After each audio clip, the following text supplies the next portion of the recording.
que escuchamos en las noticias sobre crímenes de todo tipo, ¿verdad? De personas, bienes materiales, de todo tipo.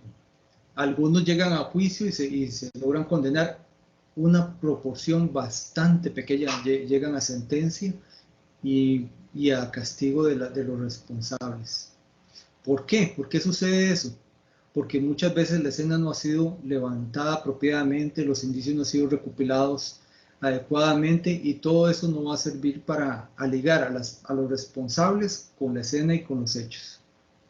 Entonces es fácil señalar, digamos, lo que dicen algún testigo de manera poco objetiva, pero probar ya no es tan fácil. Probar y ligar a una persona con alguna responsabilidad, eso es más complicado. Y es ahí donde intervienen los peritos y en particular vamos a hablar aquí del perito forense, del topógrafo forense, perdón, topógrafo forense. ¿Cuál es nuestra participación actualmente en la Administración de Justicia en diferentes hechos? Antes de avanzar hacia los ejemplos, que tal vez es lo que más llama la atención, vamos a explicar el término forense, de dónde viene topografía forense. El concepto de forense viene desde los romanos, desde el foro, cuando ellos tenían un asunto importante que afectara a la comunidad, a la sociedad en general, lo llevaban al foro. Y ustedes, bueno, ahí ven una imagen, ahí se explicaban, habían abogados, en una sociedad muy desarrollada, la de los romanos, y personas que decidían sobre los hechos que se estaban sometidos al diálogo de las personas.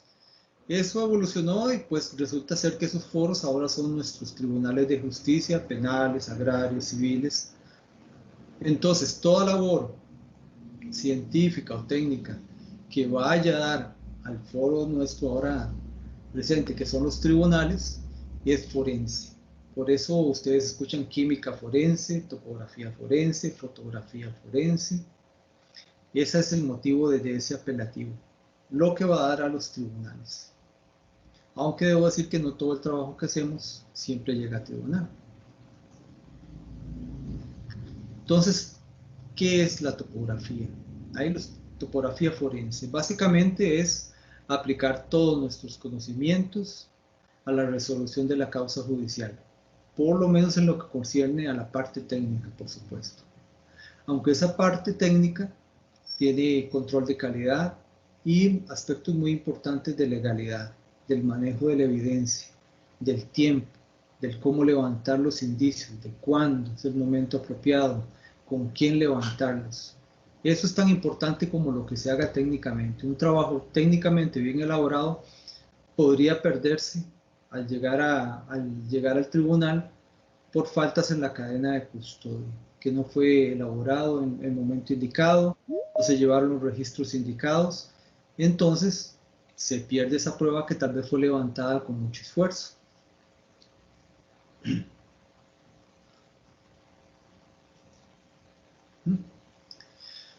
En Costa Rica al menos hemos manejado dos áreas de la topografía, o dividido el área de topografía forense en dos grandes áreas.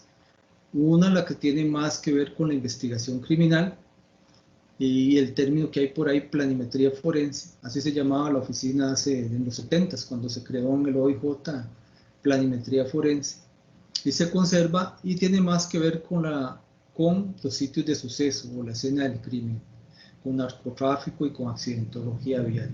Con esas áreas que tienen más que ver con ese tipo de responsabilidades, esa es la que es la investigación criminal. Pero hay otra que ha tomado fuerza desde un par de décadas para acá, que se han metido compañeros nuestros y bueno, en persona también estuvo trabajando en eso, que es con los litigios con propiedades, que incluyen, bueno, ahora lo vamos a ver con mayor detalle, protección ambiental, estafas y demás. Ahora lo vemos con más detalle, pero estas son las dos áreas importantes donde los topógrafos podemos ayudar a la administración de justicia, llevando pruebas objetivas. Entonces vamos a empezar con la primera área y con una definición acerca de lo que es planimetría forense. Ustedes la tienen acá, no la voy a releer. el concepto importante que hay detrás de esta definición es que no se pueden extraer argumentos confiables de un proceso débil de investigación. Y este proceso de investigación comienza con la recolección de los indicios. Y en este caso, para nosotros, como planimetristas o topógrafos, es la fijación planimétrica del sitio de suceso y todos los indicios que se encuentran en él. O sea, para nosotros la primera responsabilidad es ubicar todas las cosas en su sitio. Pueden ser cuerpos, vehículos, balas, en los mismos edificios. Si es un accidente vial, entonces toda la infraestructura. Y así todos los elementos deben ser fijados para que después puedan ser analizados por fiscales, jueces, los defensores y otros técnicos en la materia que pueden opinar diferente respecto al trabajo.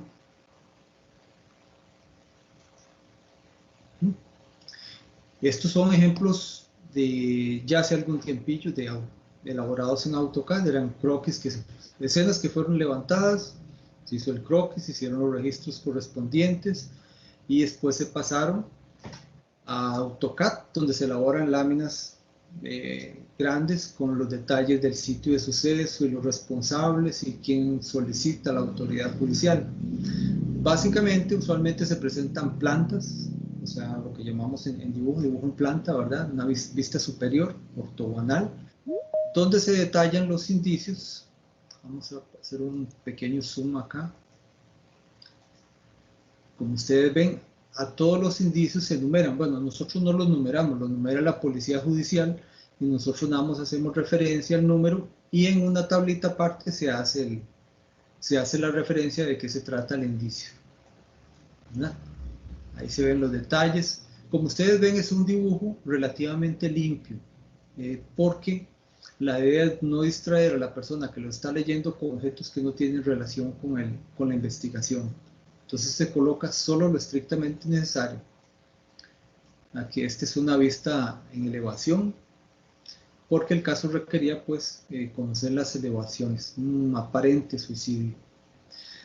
Después, perdón, aquí a la derecha ustedes observan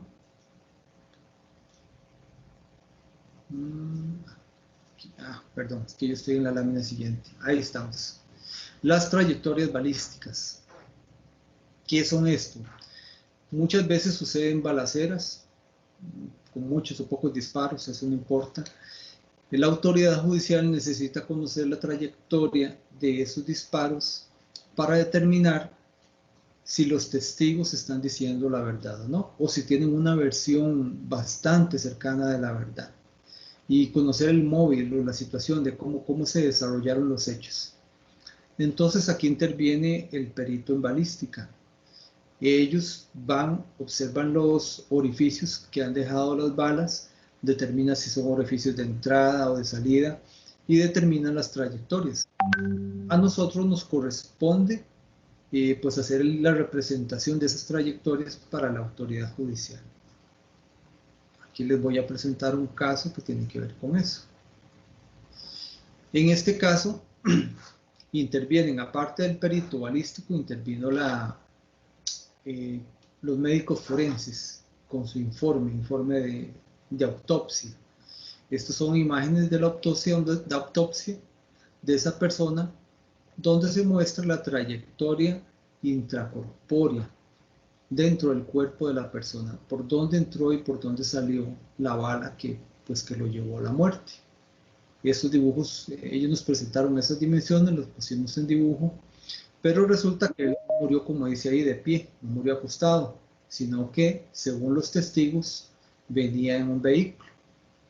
Entonces, para saber si esa versión es concordante, también se hizo una trayectoria sobre el vehículo, se analizó, bueno, ustedes lo ven ahí a la derecha, el asiento que tenía entrada y salida, un ángulo determinado, pusimos el cuerpo, bueno, el cuerpo no, pusimos un dibujo del cuerpo, ¿verdad? Simulando la posición normal en que estaría sentado, y analizamos la concordancia de ambas trayectorias, la trayectoria del cuerpo y la trayectoria en el asiento. Como ustedes pueden ver, pues sí coincidía bastante bien. Así que la versión de que él había recibido un disparo desde la parte de atrás del vehículo parecía ser muy razonable y se podía probar, se podía ubicar esa persona dentro del vehículo. A pesar de que el cuerpo pudiera haber sido puesto en cualquier otra parte, ya se podía ligar a esa persona con ese sitio del suceso, con ese vehículo en particular.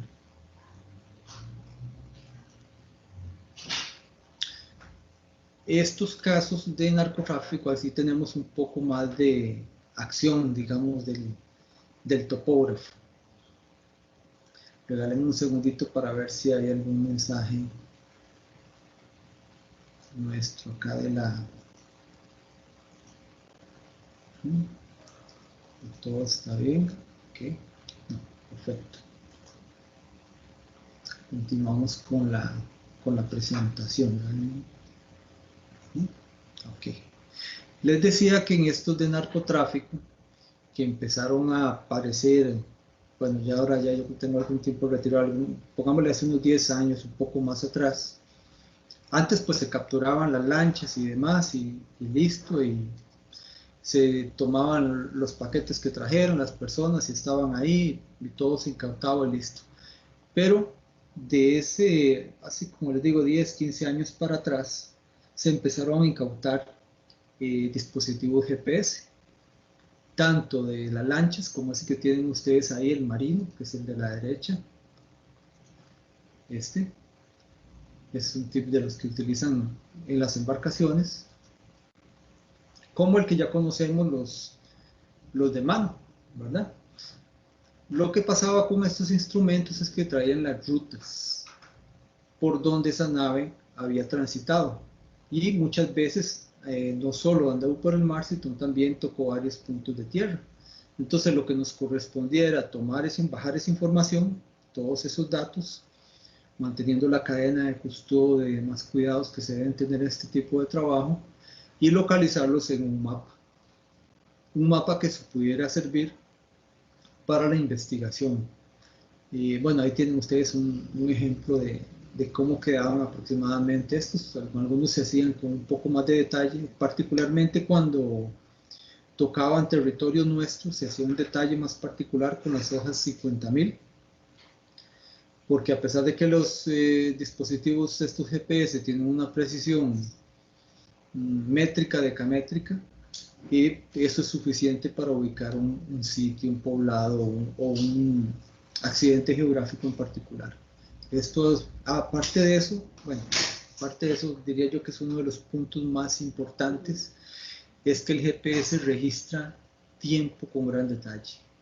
La hora, el día y la hora exacta en que estuvo en tal posición. Eso es vital para la investigación, porque muestra cuándo salió, cuándo partió, cuánto tiempo estuvo en esa posición.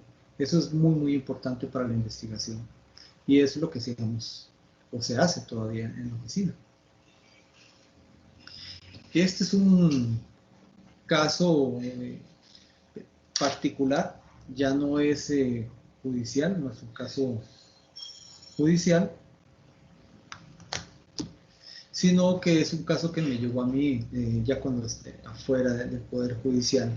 Voy a comentar de qué se trata para que ustedes vean que ya la peritación se da a lo externo y hay oportunidades de trabajo a veces inusitadas. La persona que me contrató le gusta andar en bote. Entonces, esa persona vive aquí por el centro del país.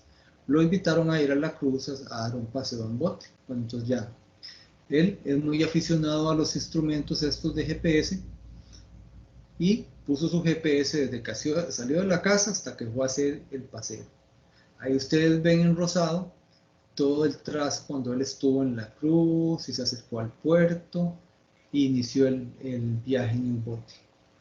¿Qué sucedió? Que él me llamó, o sea, para hacer este análisis. ¿Qué es lo que pasó? Resulta que cuando estaban en Bahía Salinas y andaban por ahí disfrutando pues, del viaje con sus amigos, se acercó una lancha militar de nuestros vecinos del norte y les dijeron que estaban en aguas nicaragüenses. no estaban en aguas costarricenses, sino en aguas nicaragüenses. Y por supuesto, al ser una nave artillada, ¿verdad? Con armas, pues ellos tuvieron que retroceder y pues ya se agrió un poco el paseo y regresaron de nuevo a puerto.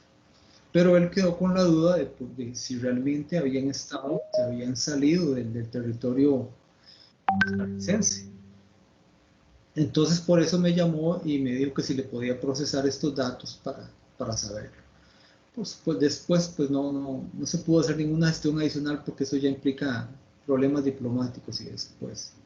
Lo que demostró, digamos, que se pudo demostrar con el estudio es que ellos nunca estuvieron ni cerca de la frontera, ni del límite marítimo y tampoco del terrestre. Que la nave siempre anduvo por aguas costarricenses y que era lo contrario, que más bien el bote que los amenazó, ese es el que estaba en aguas nuestras. Bueno, ese es un caso particular y curioso. Algunos de los trabajos de accidentología vial, este es un proceso que desarrollaron algunos compañeros, empezaron a mejorar mucho en respecto al AutoCAD, pasaron al 3D y del 3D pasaron a la animación.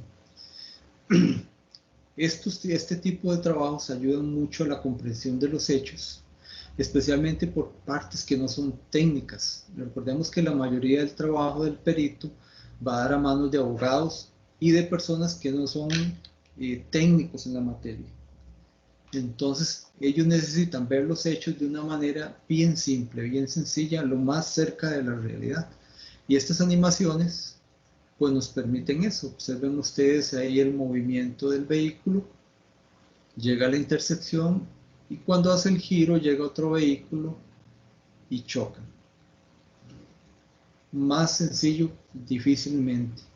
Por supuesto, siempre se mantienen el levantamiento planimétrico, las fotografías del sitio, las versiones de las personas, pero con esta versión se ha trabajado con base a todos los indicios. El especialista en hechos de tránsito la hizo tomando en cuenta todos los aspectos, levantamiento y demás pruebas que se tienen, el golpe, el hundimiento del vehículo y demás. Entonces, con esto se puede explicar muy fácil la dinámica de los hechos, que es como se suele llamar este tipo de animaciones. Con mucha claridad podemos llegar a juicio y explicárselo a los señores jueces. Bien, parte de lo que ustedes vieron o que les mostré anteriormente son los métodos viejos, por decirlo de alguna manera. Ahora, unos cuantos años ya hacen parecer las cosas viejas, ¿verdad? De 10 o 15 años para atrás. Sin embargo, ustedes conocen que la instrumentación ha cambiado muchísimo. Drones y particularmente los escáneres. Los escáneres láser se están utilizando ya mucho en planimetría forense, accidentes, en sitios de suceso, y lo que sucede es que ofrecen una captura de información superior a la que podemos hacer aún con estaciones totales.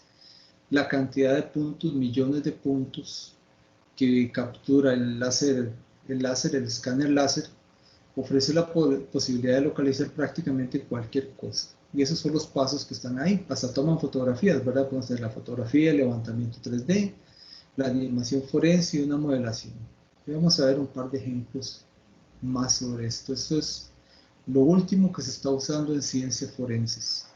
Y en otras áreas más también, pero la que nos interesa hoy es ciencias forenses.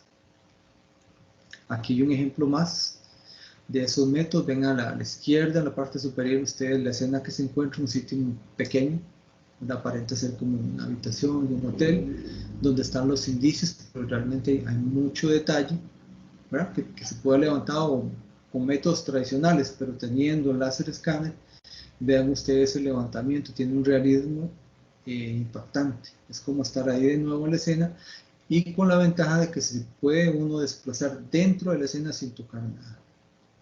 Y puede mostrarse después a los señores jueces y fiscales toda la escena, moviéndose como se captura y se retiene en el tiempo que sea necesario, pues, porque los procesos judiciales no son inmediatos, duran bastante tiempo. hasta que llegue ahí, entonces se captura la escena y no hace falta reconstruirla, sino que ahí está presente de manera virtual. Estos son unos ejemplos que me cedió un compañero que trabaja actualmente en el Departamento de Ciencias Forenses, que es experto en el uso del escáner. Como ustedes ven, arriba está el escaneo, que es una casa bastante grande que se escaneó, completa toda la propiedad, y abajo está el modelado en 3D. Entonces que el técnico cogió el escaneo láser y empezó a modelar. Lo de arriba tiene mucho sentido para el experto en escaneos láser, ¿verdad? Puede moverse bien en ese escenario, pero lo de abajo tiene sentido para cualquier persona. Prácticamente es una casita de muñecas, por decirlo de alguna manera. Cualquiera puede comprender aquí y pueden explicarse los hechos con gran facilidad en esta imagen del modelado 3D. Esa es la idea, digamos, de la captura de tanta información. Este es otro ejemplo de cómo la topografía puede ayudar a resolver una causa particular. Les cuento, digamos, de qué se trata.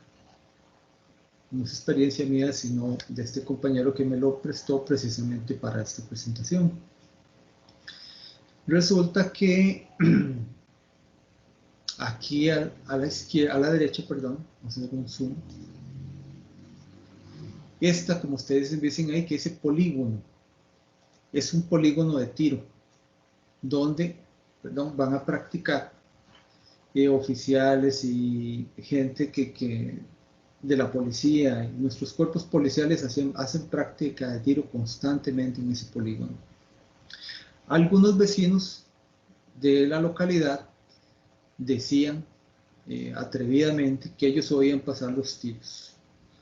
Voy a hacer referencia a esa persona en particular, que él escuchó cómo le pasaron los tiros cerquitita, que él escuchó el silbido de las balas que le pasaban a la pura par y puso una denuncia. Entonces los compañeros tomaron sus instrumentos de topografía e hicieron este perfil desde donde la persona dice que escuchaba los tiros hasta el polígono. Todos los niveles hicieron un perfil del terreno, tomaron la máxima elevación posible que podía tener un disparo. Desde el punto, ahí ustedes ven el ángulo y demás de donde se practica, porque eso está protegido con ciertas barreras para que los tiros no salgan precisamente. Y si ustedes observan, donde dice el lugar de la inspección, la altura más cercana que podía pasar una bala era casi 30 metros. Aparte que es prácticamente imposible que alguien escuche una bala pasar cerca.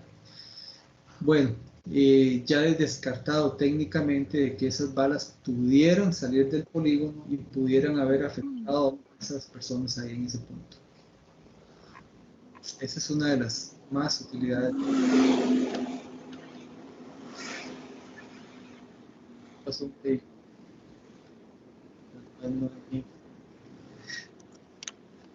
Vamos a seguir entonces con la segunda parte, ya no la parte criminalística, ¿verdad?, de sitios de suceso, sino entrándole a la agrimensura legal, que es un poco más cercana a lo que hacemos los topógrafos en general, ¿verdad?, que tiene que ver con las propiedades. Bueno, aquí hay un cuadrito que es la etapa de elaboración de un peritaje, voy a ponerle, que siempre comienza con la solicitud. ¿Quién puede solicitar un peritaje o un informe técnico? Bueno, tenemos clientes de manera privada, ¿verdad? Para cualquier topógrafo lo pueden solicitar un informe técnico, no necesariamente un peritaje. Un juzgado, hay compañeros que trabajan para la corte de manera externa como peritos externos, y hay compañeros que trabajan para la corte como peritos internos del Departamento de Ciencias Forenses en la sección de Ingeniería Forense. El CEFIA tiene una lista de peritos, también le puede llegar una solicitud por parte del CEFIA o del cliente que lo pida el CEFIA. Y el catastro no necesariamente son peritajes, pero cada vez que tenemos que hacer una apelación a zona catastral particularmente, el informe que presentamos debería estar estructurado de tal manera que sea como un informe técnico, casi un peritaje, para poder demostrar nuestros puntos de vista de manera clara acerca de lo que nos están diciendo el registrador. Entonces, desde la solicitud, siempre se trabaja contra solicitud. Nadie puede ir a peritar por gusto, por decirlo de alguna manera, porque se le ocurrió ir a hacer un peritaje, sino que siempre se trabaja a solicitud de partes, como dicen los abogados. Que alguien le solicite a usted eso. Si la persona se lo solicita solo de boca, usted tiene que solicitarle que por favor le haga un correo al menos donde especifique qué es lo que tiene que hacer, cuál es el objetivo del peritaje, para qué quiere contratarlo a usted, porque esas son precisamente algunas de los cuidados legales de que debemos tener, precisamente porque no podemos trabajar por gusto nuestro, que se nos ocurra ir a hacer un peritaje, siempre a solicitud de parte. Dentro del Poder Judicial eso es del pan de todos los días, así que ahí no hay ni que preocuparse, pero afuera sí, la gente no está acostumbrada y a veces cree que con solo ser llamado de boca ya está bien ese peritaje. Posteriormente viene el levantamiento. Bueno, perdón, aquí tengo un altito. Si usted acepta el peritaje, acepta hacer ese peritaje, lo que indica nuestro propio reglamento de catastro y que lo aplicamos para otras cosas es el estudio previo. Entonces hace un estudio previo de las propiedades para ver en qué condiciones están, para ver si las que las personas le están diciendo podría tener una solución que no fuera judicial, ¿ya? Tal vez algo diferente. Y una vez que tiene ese estudio previo, pues te hace su presupuesto, lo entrega al cliente, si él acepta, entonces procedemos con el levantamiento. El levantamiento también requiere unas ciertas formalidades, no muchas, tampoco es muy exagerado, pero sí es importante que se cumplan esas formalidades por si el caso llega a la corte y tenga la validez. Y finalmente, bueno, el dibujo, elaboración del informe, que más tarde lo vamos a ver un poquito más, y la presentación en corte, que no se da siempre, pero es algo que el perito debe estar preparado para ir a corte en cualquier momento. Si acepta un peritaje, también acepta el lazo, que lo llamen a corte. Perdón, aquí tenía los textos yo de la investigación previa, y también los municipios solo citan eso, que estaba en un mal orden. Ahora, ¿cuáles son los casos usuales de peritación en topografía? Doble escrituración, ya conocemos, los que tienen experiencia en catastro saben que se dan estas cosas.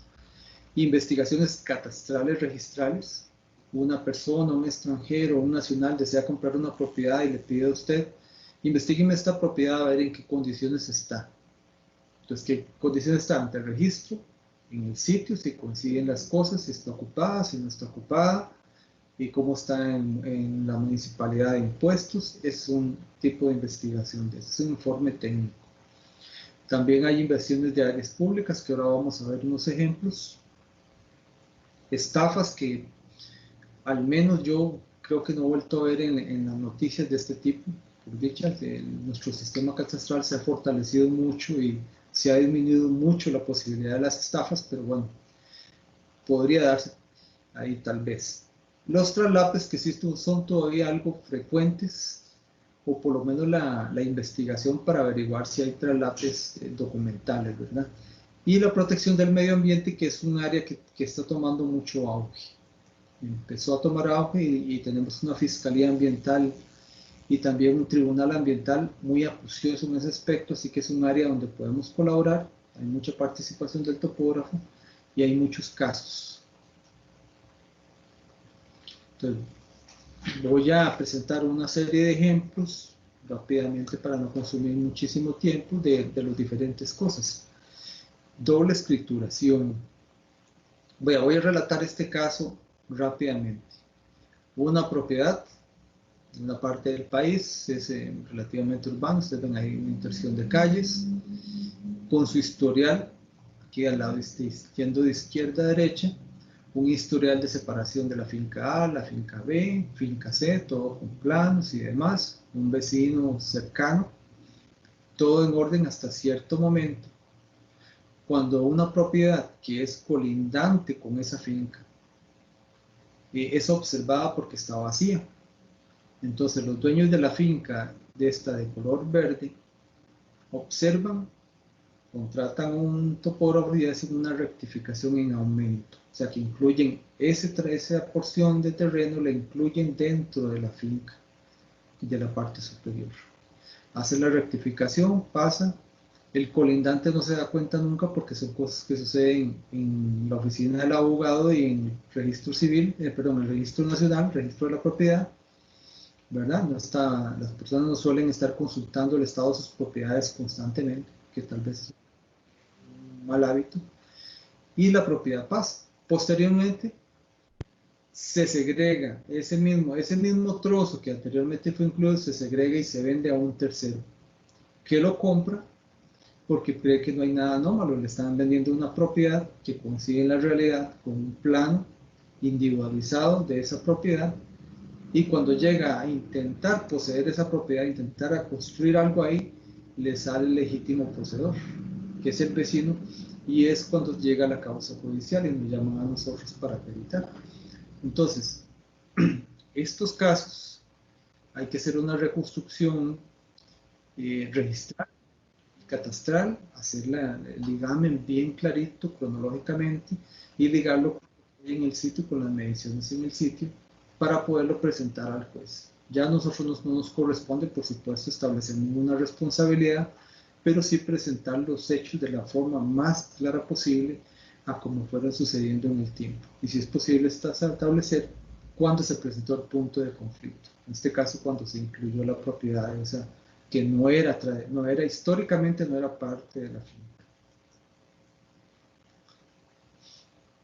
Un poco relacionado con lo anterior. Los historiales de fincas son muy importantes, a veces se dan conflictos entre los dueños de las propiedades cuando son fincas grandes y sociedades pueden dar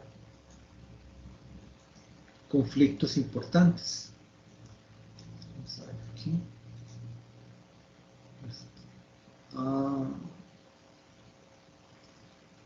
Ahí está procesando la computadora, disculpen un segundito, que está procesando.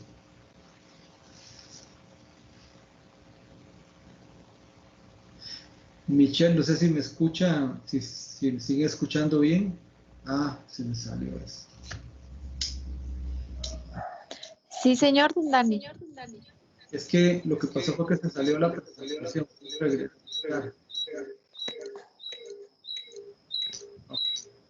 Pero vamos a ver, voy a ver qué fue lo que pasó. Lo escucho bien.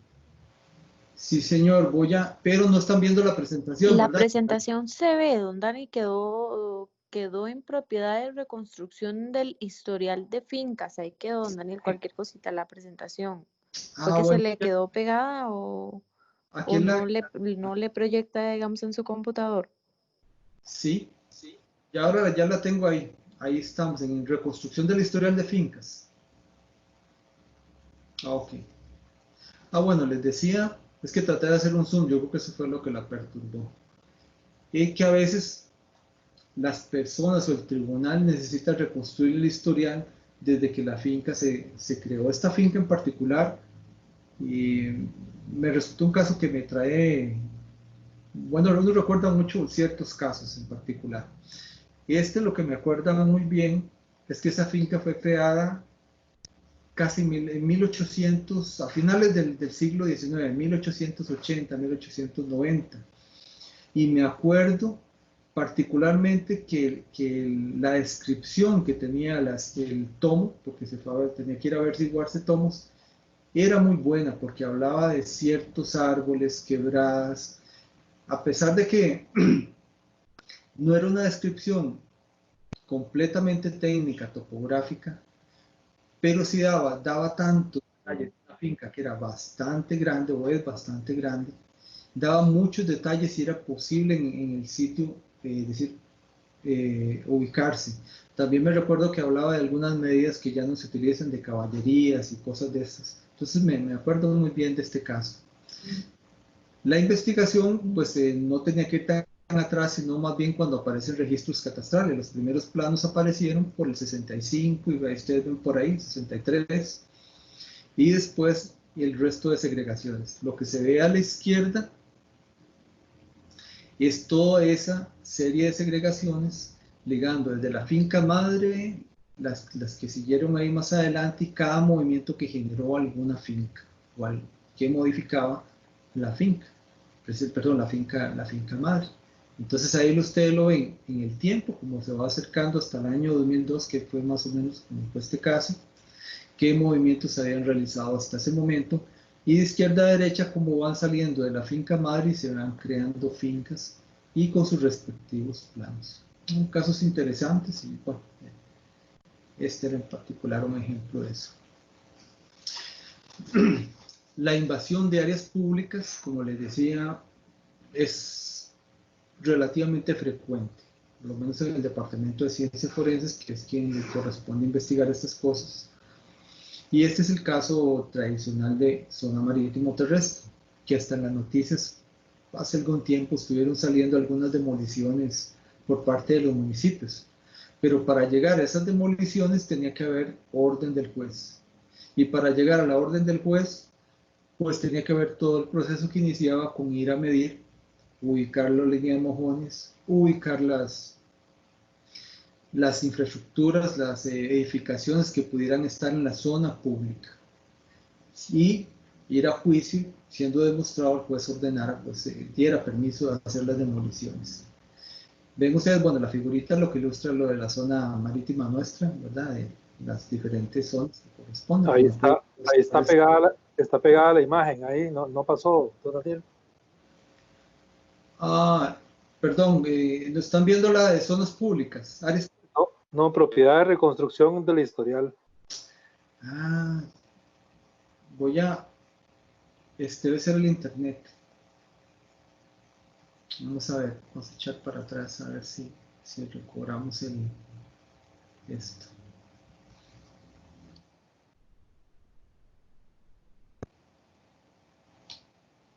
Ahí ya ingresó la nueva lámina, invasión de áreas públicas. No, señor, está igual en reconstrucción del historial de fincas.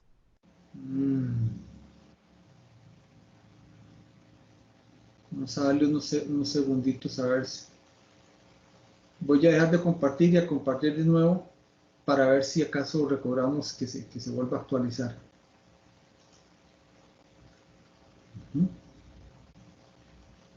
Ahí que les llegó. Ahí sí, ya estamos en invasión de área pública. Ah, perfecto. Entonces, eso es lo que les comentaba. Gracias, muchas gracias.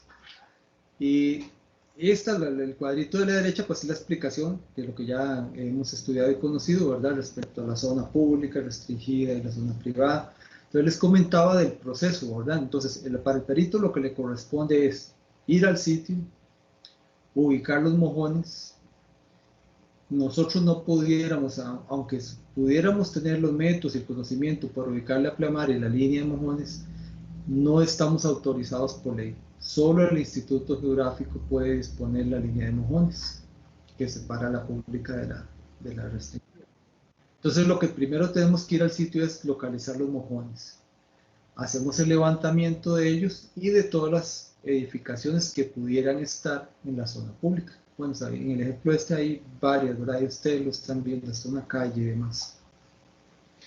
Se ubican y se hace un informe correspondiente, siempre en los planos y siempre el informe. Este es un caso, ya no es tan común, por hecho ya hay más respeto de la zona, pero se dieron algunos casos, recuerdo alguno allá por Cahuita, y también en la zona de Guanacaste y la zona del Pacífico también hubieron algunas demoliciones. Ahora, otra invasión, otro ejemplo de invasión de áreas públicas. Espero que estén viendo la imagen. Es una pista de aterrizaje o una parte de una pista de aterrizaje. Esto, bueno, yo creo que, bueno, ahí por sí es el nombre. Así que no hay mucho que esconder. Es de Chacarita, la pista de Chacarita. Debido a que la pista tiene muy poco uso de aeronaves, ¿verdad? Muy poco uso, la gente empezó a transgredir los límites, el lindero de la propiedad. y de hecho se construyeron y se certificaron cosas prácticamente en la orilla de la pista de aterrizaje. Entonces se fue y se hizo un levantamiento y se ubicaron todas, se numeraron y se trataron de dar nombres a todo lo que se encontró por ahí, ¿verdad? Y este informe se entrega para que ya las autoridades procedan pues al desalojo de estas personas. No les puedo decir si se desalojaron o no, porque uno pierde contacto con los casos. Después de que entrega el dictamen, pierde contacto. Y este es uno de los relativamente pocos que pude ver yo de estafas, y se los comento, pues lo traigo acá porque es muy curioso. Tiene como un par de detalles curiosos. Cuando llegó el caso, o sea, los hechos fueron así, voy a relatarlos para que ustedes, digamos, lo que nos dijeron a nosotros los involucrados. La persona interesada en comprar una propiedad, le apareció el vendedor, le ofreció con plano en mano, le ofreció una propiedad, un lote, una pequeña finca, no era muy grande. Le digo, bueno, yo tengo una propiedad en la zona de Guanacaste, así, este es el plano, está inscrita en el registro de la propiedad, vamos a verla. Entonces, este vendedor, lo lleva, el lugar es muy bonito y tiene construido un hotel, y él previamente se había registrado ahí, ¿verdad?, para gestionar este movimiento que hizo. Entonces, cuando llegó, no hubo ninguna extrañeza de que él saludara a las personas y demás, casi que se presentó como el dueño de la propiedad. Se le enseñó al señor y la otra persona le adelantó dinero por esto. Cuando el señor ya trató de hacer las diligencias para poseer la tierra, o sea, todos los demás procedimientos que requerían, descubre la verdad de que esa jamás fue el vendedor, que esa no es la tierra que le pertenece al que le estaba vendiendo el terreno, y pone la denuncia judicial, y es cuando nos llega el caso a nosotros. ¿Y qué fue lo que pasó? Si había plano y demás. Pues que él no consultó ningún topógrafo, porque si hubiera consultado un topógrafo y con un GPS de mano le dice que no estaba en el sitio, le hubiera dicho fácilmente que no estaba viendo la finca, no estaba en el sitio que el vendedor decía. En realidad estaba a unos 30, 40 kilómetros al sur.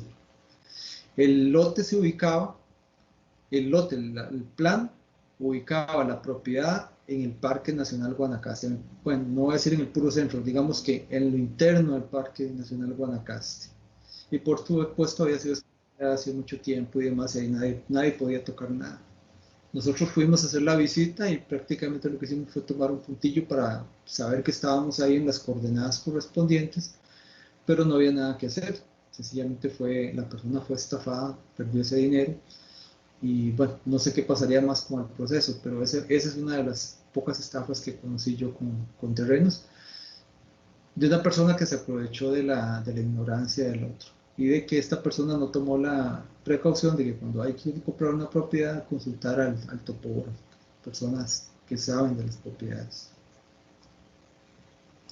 Lo que les decía de la protección del medio ambiente, creo que todos somos testigos de la invasión de las áreas de protección de los ríos, ¿verdad? Especialmente aquí en las zonas urbanas, es muy común y todavía hace falta mucho por hacer, pero también hay talas de bosques, gente que invade zonas indígenas, que también anda por ahí el asunto. ¿Qué más? Las invasión de zonas de ríos, cortes, básicamente es, o cambio de uso de los terrenos, que eso lo denuncia el MINAE mucho, que son fincas bananeras o fincas piñeras o fincas grandes, ¿verdad?, que están en producción y que han cambiado el uso de sectores de montaña o de sectores no dedicados a la agricultura, lo toman y lo dedican a la agricultura. Entonces el MINAE se percata y pone la denuncia, entonces hay que ir a hacer el levantamiento. Usualmente con GPS, que es más cómodo, ¿verdad?, porque son áreas grandes y la precisión requerida es esa. Se va, se toman las mediciones, se toman los testimonios de lo que sucedió, se toman fotografías. No olvido decirles que la fotografía es muy importante siempre para registrar sus trabajos, y se hace un informe.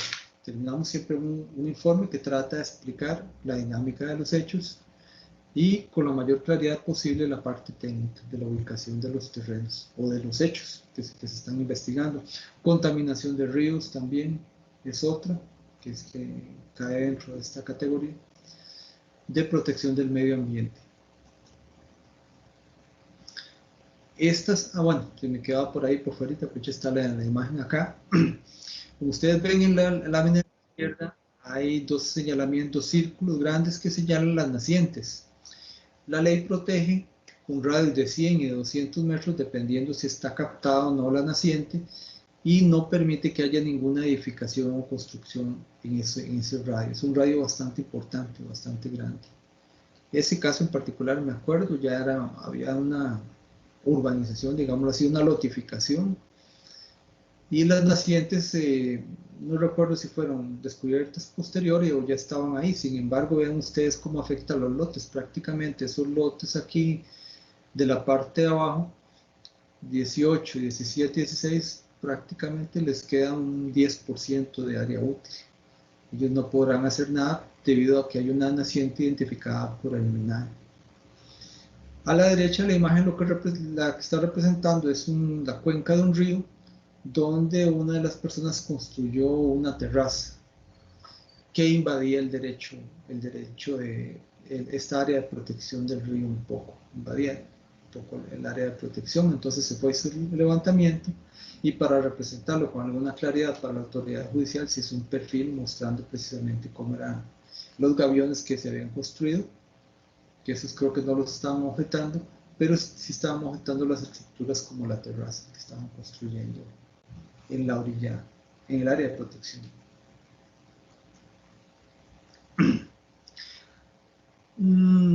Aquí tenía yo esta lámina, pero ahora les voy a mostrar algo un poquito más elaborado. Vamos a ver. Como les decía, tanto la parte criminalística como la parte de propiedades siempre termina en un dictamen, siempre termina en un informe. Y esos informes tienen una estructura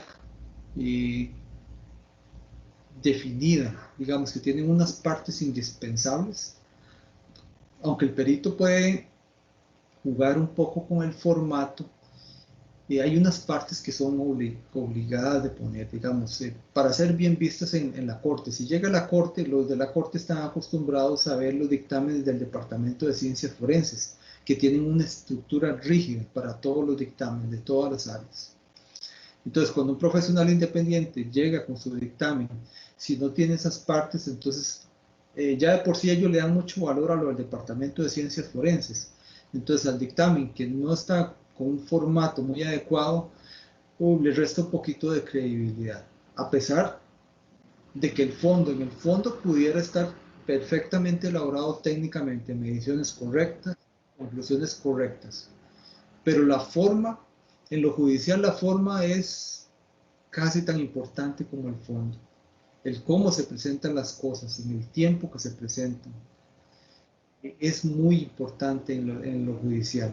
Entonces el formato de los dictámenes tiene una serie de formalidades que es mejor no obviar, como ahí ustedes ven un poquito en la imagen, ¿verdad? La información de la causa, quién solicita, quiénes son el autor, el demandado, cuándo recibió la solicitud, cuándo emitió el dictamen, qué hizo usted, qué información tomó en cuenta, cuál fue su metodología de trabajo, qué resultados obtuvo, finalmente las conclusiones.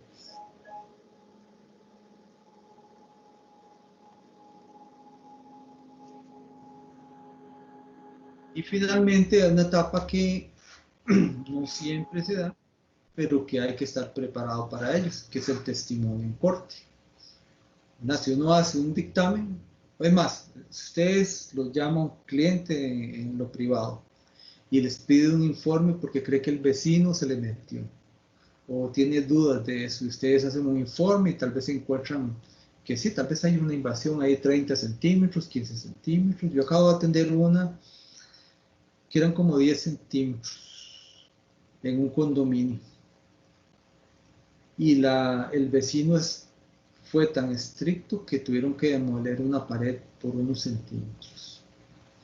Y ese caso, pues, precisamente porque ellos ya lo atendieron, era ya como tercera parte que llamaban, ¿verdad? Cada uno había puesto su topógrafo, lo llamaron de tercera parte, y se demostró lo que estaba ahí con las mediciones, pues aceptaron la demolición, pero bien pudo haber llegado a la corte. Cuando uno hace un caso, no puede pensar que se va a quedar solo en la mano entre los vecinos, sino tiene que pensar que hay una gran probabilidad de que tenga que ir a juicio. Por eso es que a la hora de elaborarlo hay que tener todos los cuidados que se deben tener como si estuviera trabajando para la corte.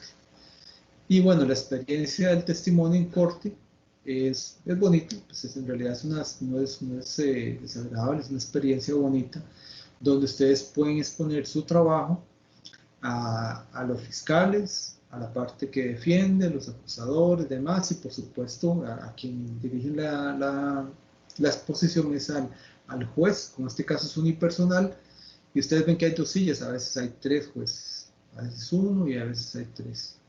A él le dije usted puede tener su informe para consultas, y una vez que usted lo ha expuesto, la jueza abre para un espacio de preguntas por las partes. Entonces ahí le van a preguntar a usted. Hay una opción de que haya un compañero nuestro ahí, o otro perito, o dos peritos por cada una de las partes, y que le hagan preguntas técnicas. Cuando solo están los abogados, las preguntas son más simples, más generales. Pero cuando hay un asesor técnico, que es como el término que se utiliza en el Código Procesal Penal, asesor técnico, que es un ingeniero topógrafo, entonces pueden venir preguntas mucho más precisas y más técnicas. Pero si usted ha hecho su trabajo concienzudamente, ¿verdad? Entonces usted puede exponer su trabajo y defenderlo apropiadamente, sus conclusiones y demás. Vamos a ver. Acá. Entonces así como un poco rápido, por ahí tengo un dictamen que me gustaría mostrarles antes de cerrar. Pero lo voy a hacer después de estas unas breves conclusiones. De manera general, me gustaría presentar unas pequeñas conclusiones. Vean, la topografía forense es un espacio de trabajo muy interesante para la persona que le gusta conocer el origen de los hechos y justificar muy bien de dónde vienen, ¿verdad? Ahí hay un espacio de trabajo donde ya bastantes compañeros se desenvuelven actualmente, tanto en el Departamento de Ciencias Forenses, acá, al interno del OIJ, como afuera hay bastantes compañeros que hacen peritación. Eso ayuda muchísimo a la administración de justicia.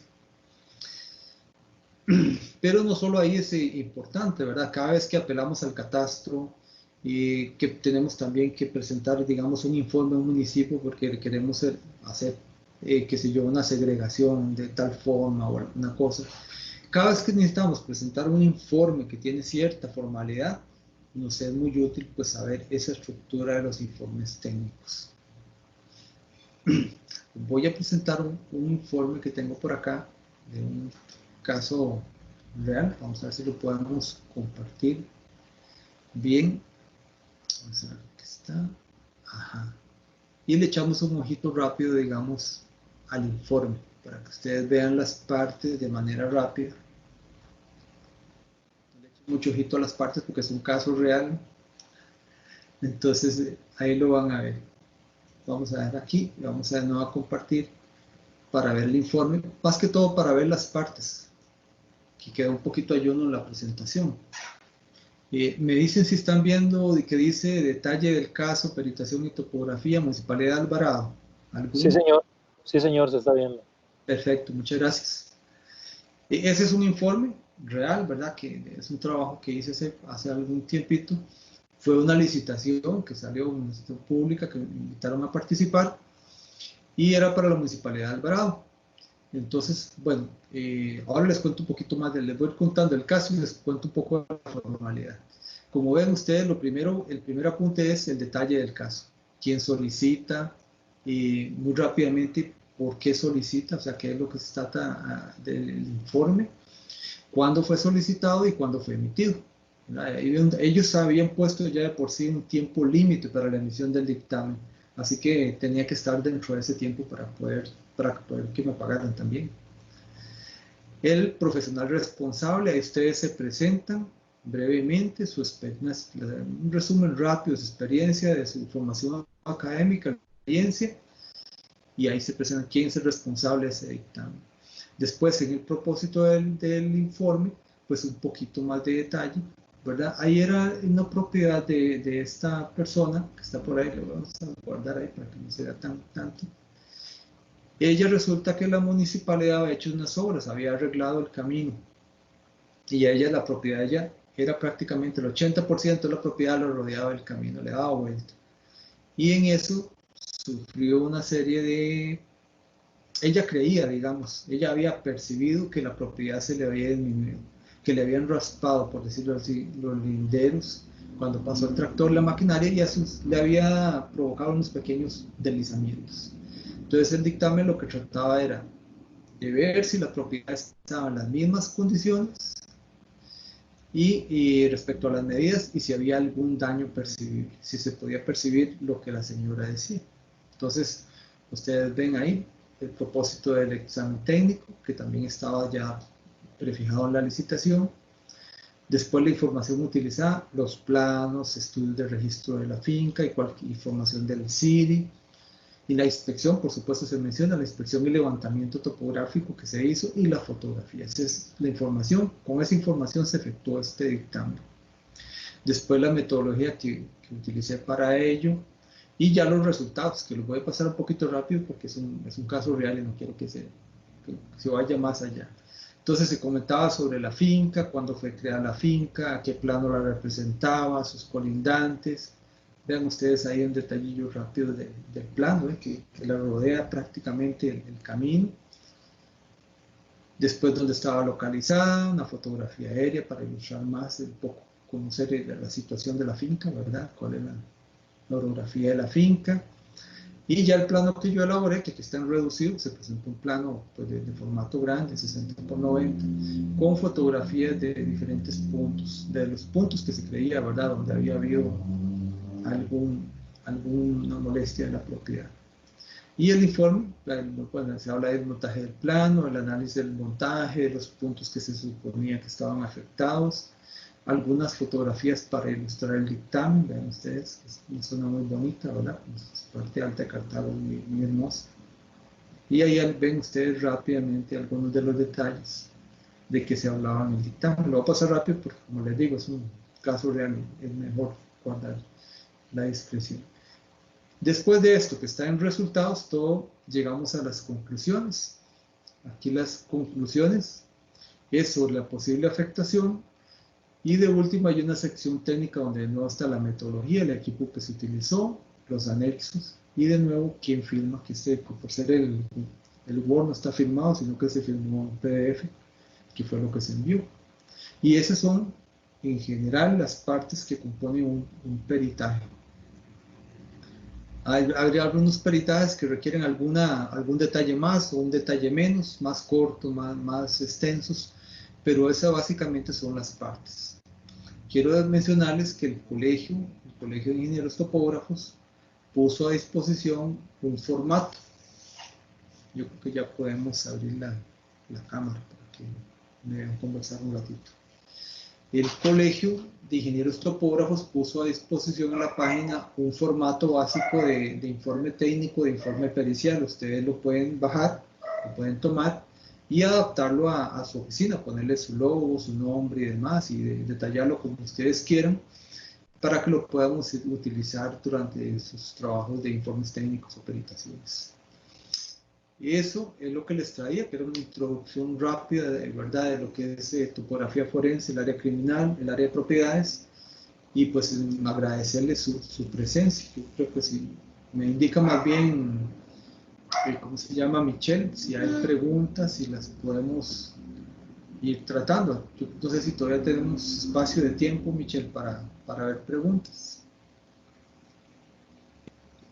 Permiso, sí, don Dani, cualquier cosa. Bueno, ahora que usted finalizó, iniciamos con las consultas por medio del chat. Cualquier consulta que tengan, favor de escribirla por medio del chat y don Daniel va a ir viendo las consultas y las va a ir contestando a medida que nos alcance el tiempo. Ok, por aquí. Dice que en el caso de la terraza, el perfil se elaboró a partir del levantamiento de curvas y acá cuánto se hizo las curvas. En realidad se tomaron una serie de detalles con estación total porque el área era pequeña, ¿verdad? Y se fue haciendo prácticamente el perfil, ¿verdad? Haciendo el perfil directamente pues con el bastón, ¿verdad? No hacía falta hacer sí se hizo la planimetría, pero para la hora del perfil, ¿verdad? Se tenían ubicados todo en planta y se sabía dónde estaba, después se hizo un perfil para conocer básicamente el perfil medio del río en ese punto, a la mitad del deck.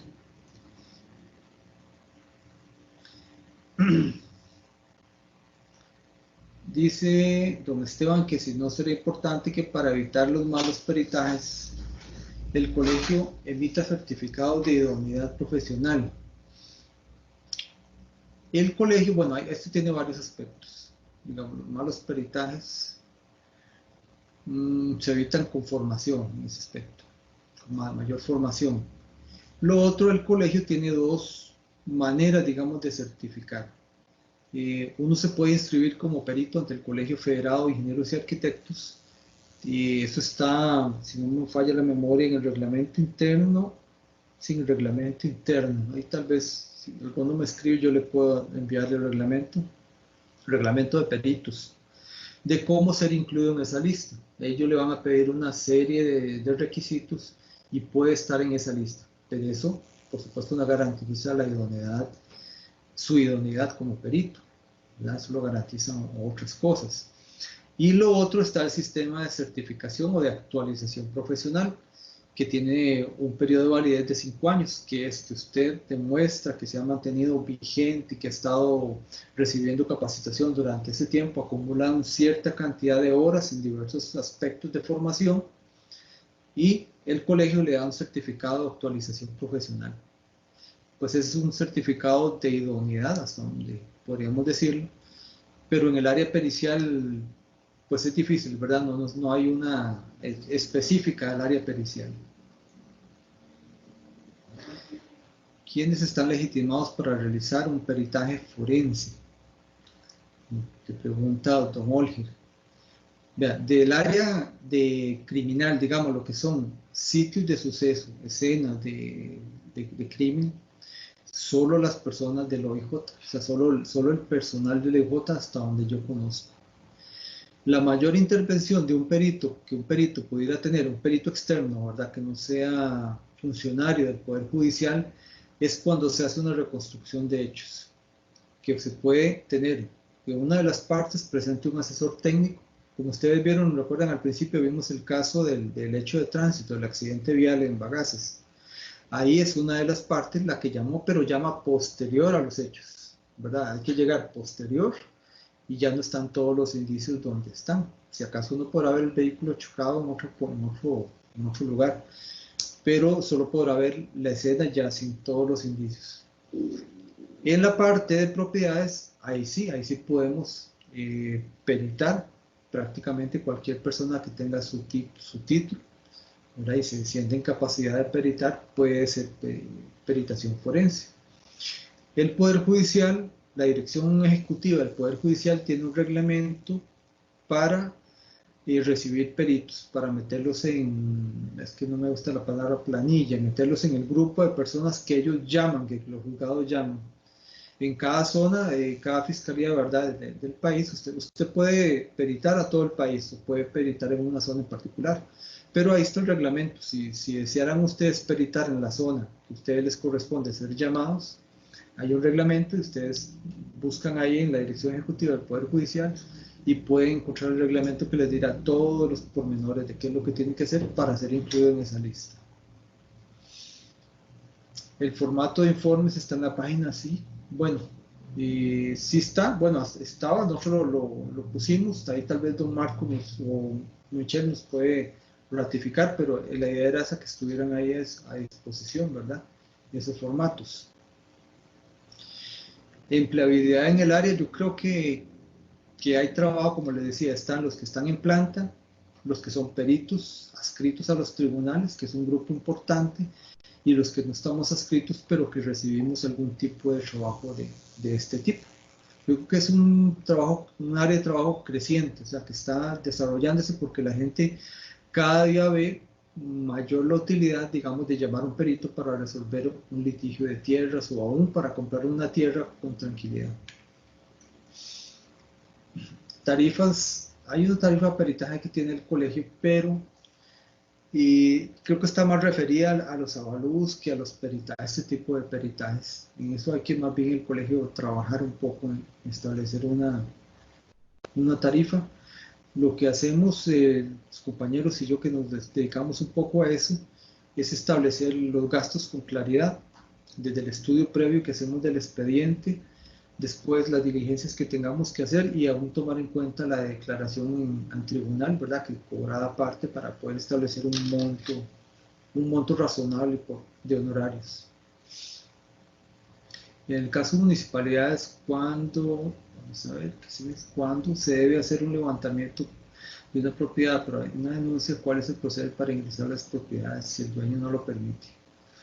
Bueno, es un punto interesante. Ustedes saben que cuando estábamos en el Poder Judicial, igual los compañeros que están ahora, uno llega con la autoridad, hasta a veces hasta con la policía, ahí no hay si quiere o no quiere, nada más se ingresa y aunque la gente a veces está un poco alterada, pues se ingresa. Pero cuando ejercemos a nivel privado ya es otra cosa.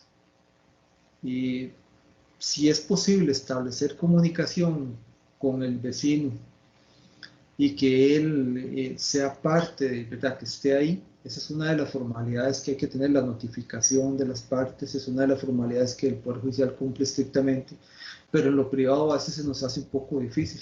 Si ustedes tienen que tomar datos de la propiedad del vecino, indudablemente van a tener que tener el permiso de ellos o de los vecinos colindantes para poder ir a tomar cercas o alguna cosa, ¿verdad? Ahí es más delicado.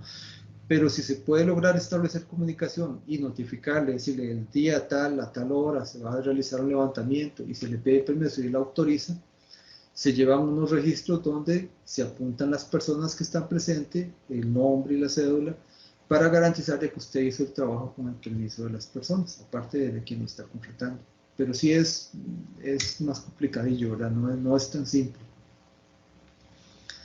Dice, de todos los levantamientos de homicidios, accidentes y demás trabajos, ¿cuántos están referenciados al CRTM 05? ¿No debe ser obligatorio? Sí se referencian los accidentes y los sitios de suceso, aunque ese no es necesariamente en los de acción criminal, no necesariamente es un dato como muy relevante. Entonces, se toman coordenadas GPS que puede ser con un navegador porque es para saber dónde está. También se toma la dirección usual que dan las personas de la casa de habitación, si es una casa de habitación.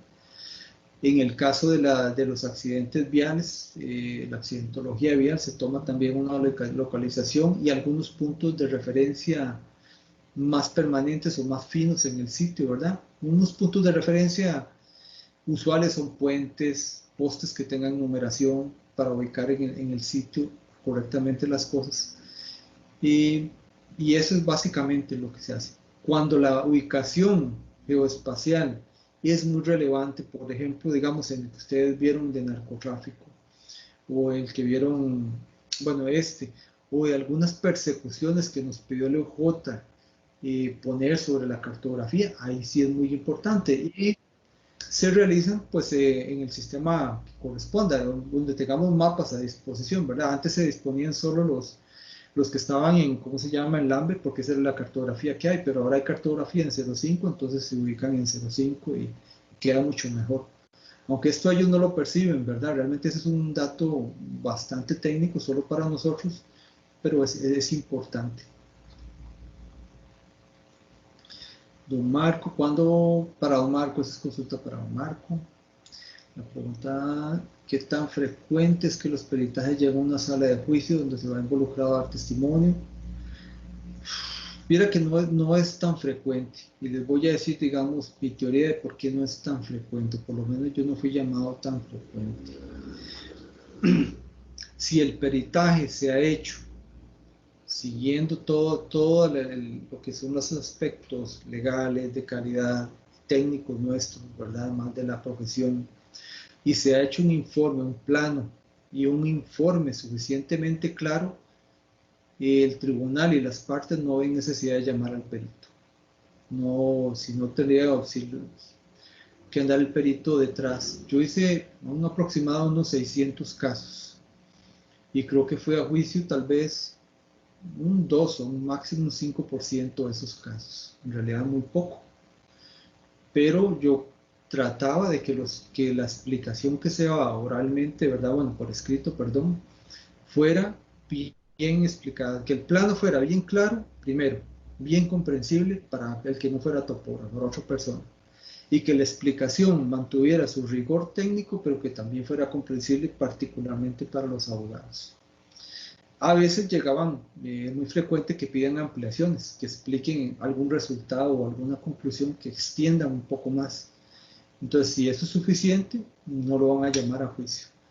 Y como les digo, llaman relativamente poco. Si los dictámenes son bien claros, es menos la frecuencia de ir a juicio. Cualquier ingeniero auto, por ejemplo, hacer un peritaje que sirva como prueba sobre un accidente automovilístico, esto tiene dos partes. El levantamiento y el análisis, digamos, del croquis del tránsito, pues requiere algo de experiencia, de ese ambiente y vocabulario particular, pero sí lo puede hacer cualquier ingeniero topógrafo, va a levantar un sitio. Pero el análisis de la dinámica del accidente, eso ya requiere una especialización. Eso es ya más, un poco aplicar más la física. Tal vez les puedo mostrar por ahí, tengo unas imágenes muy bonitas que me se dieron recientemente, porque lo que se busca es determinar no solo la trayectoria, sino la velocidad de los vehículos. Entonces ya, eso ya es otra pericia aparte. Que por cierto, que he dicho que me preguntaron, hay varios compañeros topógrafos ya haciendo ese tipo de pericias. Nada más se prepararon, estudiaron más las técnicas y la ciencia que hay detrás de la dinámica de los hechos de tránsito, y esos compañeros topógrafos, ¿verdad?, hacen dinámicas de accidentes de tránsito. O sea, esto es que tratan de explicar cómo sucedieron los hechos, pero basándose en las pruebas, en las huellas de frenado, en los impactos que tienen los vehículos o que tienen las personas, ¿verdad? Puede ser un atropello. Basándose en todos los indicios, determinar la forma más probable en que ocurrió el hecho de tránsito. Entonces, eso es un analista de hechos de tránsito, que puede ser topógrafo, ingeniero civil o ingeniero mecánico. Siempre son profesionales del área de ingeniería.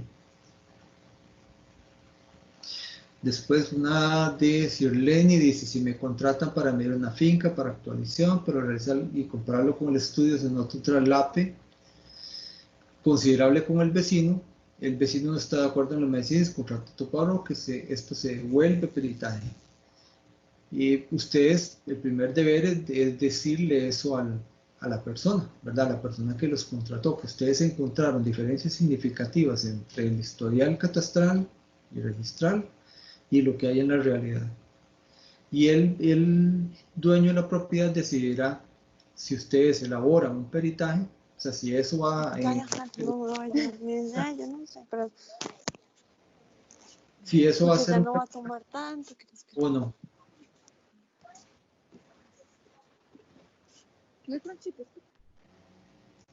Después dice aquí, en peritajes de litigios de propiedades de manera privada es necesario contar con un criterio de un asesor legal para analizar el tema registral de las fincas.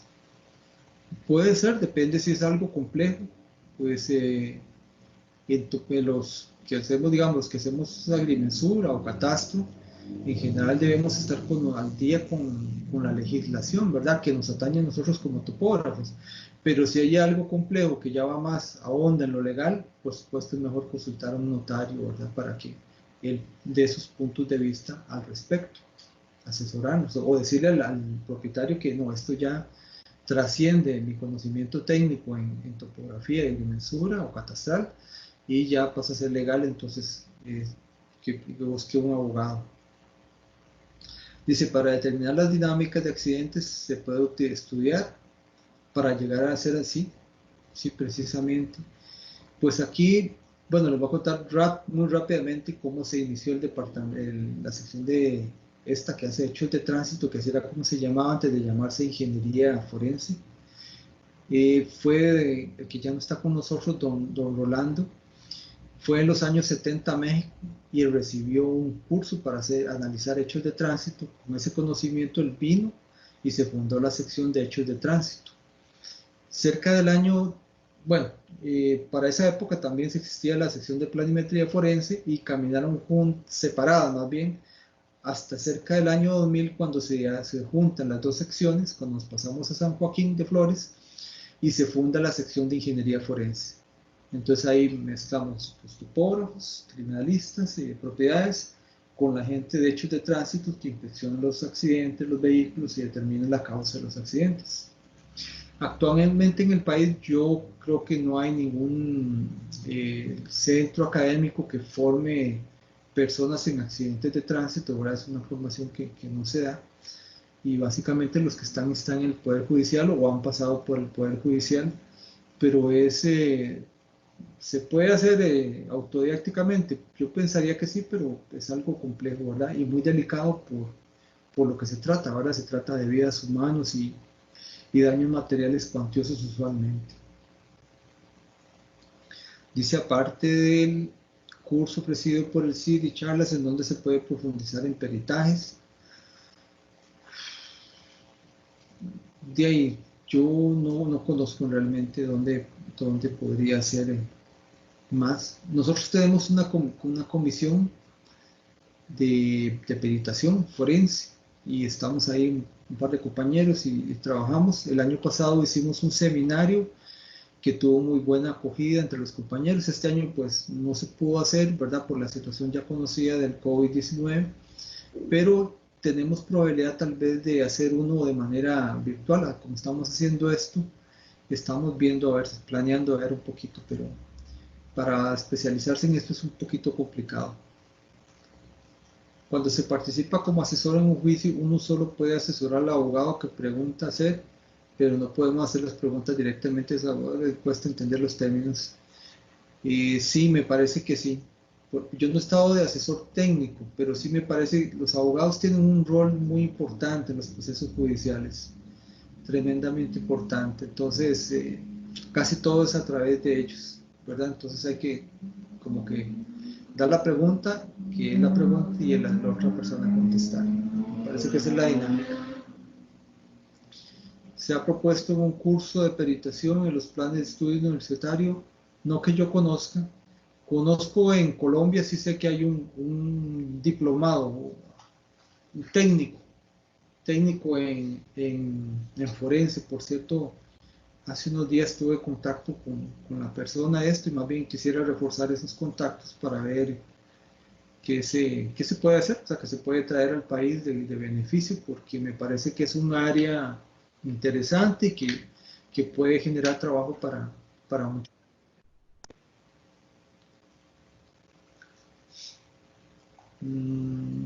Esa era la última pregunta, compañeros, no es que tenga alguna cosa más. Bueno, aquí tengo una pequeña pregunta más, dice, de don Marcial. Va a derivar la localización o rastreo mediante geolocalizadores. Ahora que prácticamente todos los celulares tienen geolocalización y por el uso de aplicaciones damos consentimiento de nuestra localización, hacen el rastreo de localización también por parte de los celulares. Como yo estoy ahora ya fuera del OIJ, no me he percatado yo de si esto lo están haciendo. Que esto en el laboratorio creo que no, porque el laboratorio, como le dijera, para ver, eso sería como parte de una investigación activa. Entonces me parece que el OIJ tiene otros departamentos que son los que están actuando más policialmente. El peritaje es una acción que va para el tribunal, entonces es como extemporánea, es posterior. Porque vean que nosotros siempre llegamos a la escena por supuesto, después de que han sucedido los hechos, y levantamos después de los hechos, ¿verdad? Este tipo de localización, como el que vemos a veces en las películas, en las series de televisión, que es tan interesante, ¿verdad? Tiene más un resorte como policial, y no desconozco. El OIJ dispone de muy buen equipo de radio y personal especializado en este tipo de cosas, pero no se las puedo resolver, ¿cómo se llama? Contestar con total certeza. No sé si lo estarán haciendo.